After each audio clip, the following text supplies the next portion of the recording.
Now it's crazy. Okay. Okay, so a few years ago I had a son.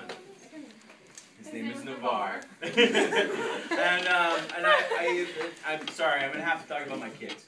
And I know, so you can like roll your eyes and that. But my son, as most of you know, was autistic, and which is great, but it has its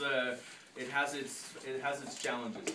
And I think, and of course, by the way, for the record, I love my son. But I think a lot of times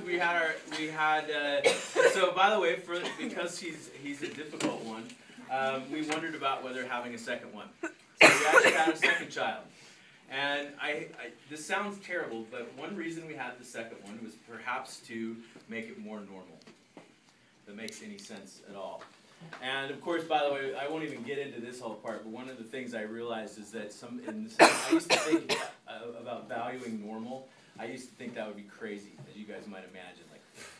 But I do. There's some sense of me that values some normality, so how things work. But you know, Navarre is awesome, and I'm glad we have him. But so we have my daughter, and of course I've told you before what happened with my daughter. She was born 3 months early, at 2 pounds, and spent her first 2.5 months in the hospital. Couldn't even hold her for the first 2 weeks.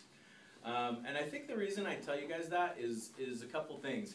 And the big sort of thing that I got from all of that was there's no such thing as supposed to. And what that means is there's no such thing as you're not supposed to get an engineering degree, you're not supposed to get married, you're not supposed to have kids, you're not supposed to get a job that pays lots of money. All of those things are nice, and of course you should look for them. But you know what? They're not supposed to happen. And I think that's where we look at my daughter and my son, and of course I wouldn't change a thing with either of them, but they're not supposed to be normal. They're different. And I think that's great. And I think one of the things that I hope you guys took from my class somewhere, whether it was something I said or something that you read, and I think that's, by the way, in the grand scheme of literature, I think is part of it. But I think one of the things literature is supposed to do is to help you navigate those things. Because there's going to be something that you think you're supposed to do, and it ain't going to happen. For a variety of reasons. And I hope one of the things you learn somewhere, somehow in this sort of crazy thing, is how to go through that. Because it's going to be hard, but I think that's one of the things that we do. And so I hope when you sort of go through and something doesn't work out, it doesn't turn out the way it's supposed to do, you think back and like, okay, I know how to do this. I know how to get around that. Because it's important. It's a really important skill. Anyways, the other thing, of course, I've said this to all my classes, and all my classes it's true. It was a really good time this year, and it really was. I can't say enough about how much I think about all of you guys. It was really a nice class, and I mean that. And that's not always the case. If you think I say that every year. So, anyways, that's also for me.